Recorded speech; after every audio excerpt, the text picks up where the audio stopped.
Good morning, and thank you again for joining us this morning.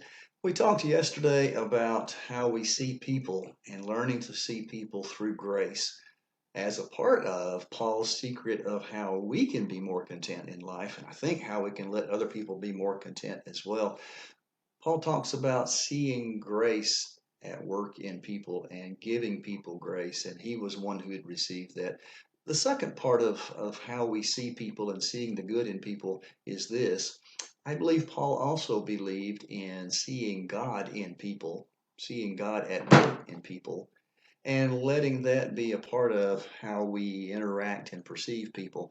He starts off in chapter 1 talking about, I thank my God every time I remember you, and goes on to say, I always pray with joy for their partnership with Him. As we said yesterday, remember these are far from perfect people. They are squabbling, some are fighting, some are trying to get Paul killed, and yet he talks about thanking God for them. So the question is, how does he do that? So we talked yesterday about seeing through grace.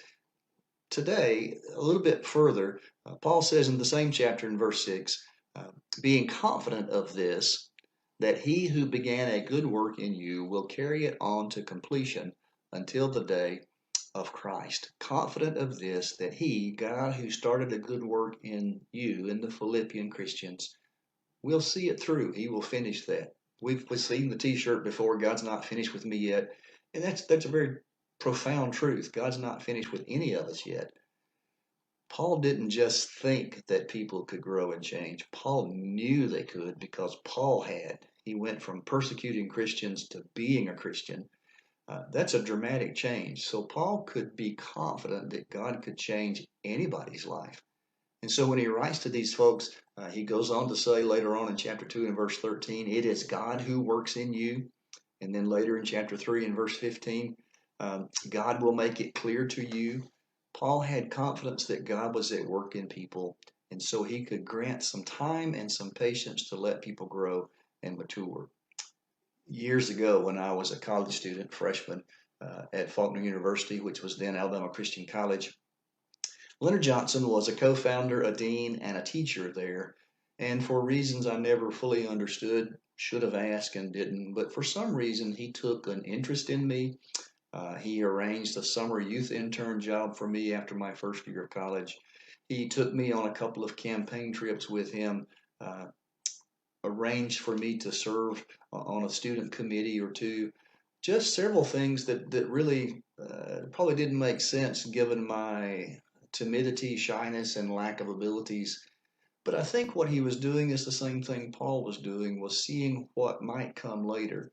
Uh, Maybe he would say now that that was a mistake, that it really wasn't there.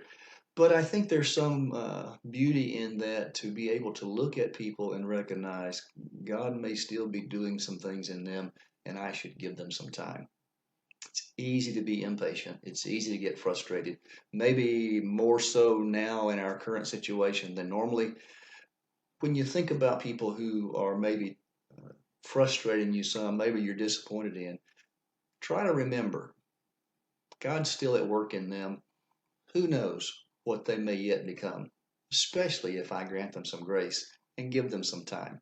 I think you'll find they're more content if you do that, and you are as well. It takes a little of the frustration out of life to realize, hey, people are just learning and growing, and it'll get better. May God bless us to have a good day, to be content, even in the middle of a crisis. Now he has come to make a way, and God himself has paid the price.